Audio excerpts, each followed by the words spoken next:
In 2 Corinthians chapter 12, verse 7, Paul says, "And to keep me from being too elated by the abundance of revelation, a thorn was given me in the flesh, a messenger of Satan to harass me, to keep me from being too elated." Growing up as a teenager, my brothers and I did a lot of trout fishing, and the little outboard motor we had for our boat had what was called a shear pin. It was a pin that connected the propeller to the transmission of the motor. And what would happen is if we would get into shallow water, dangerous water with rocks or stumps, if the propeller were to hit the bottom, the shear pin would break.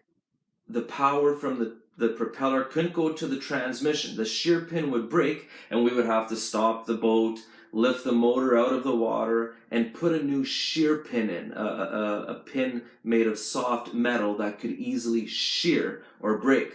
And the reason was that there was a shear pin was because if there wasn't a shear pin, the propeller or the transmission or both could be majorly damaged and maybe even ruin the whole engine.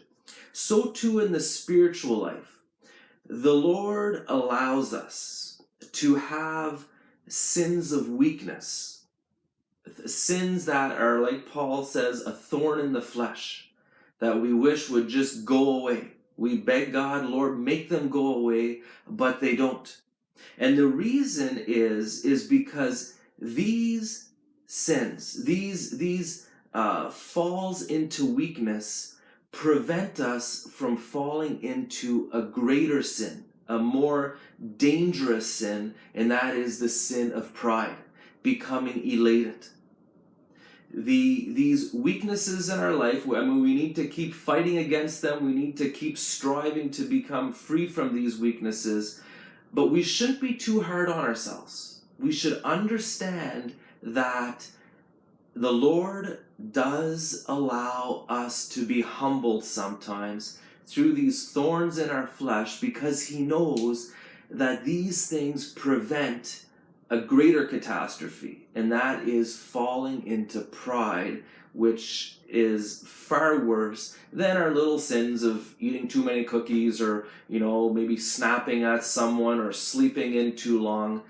The Lord, in His mercy, allows us to have spiritual shear pins in our life so that we don't do greater damage by falling into pride.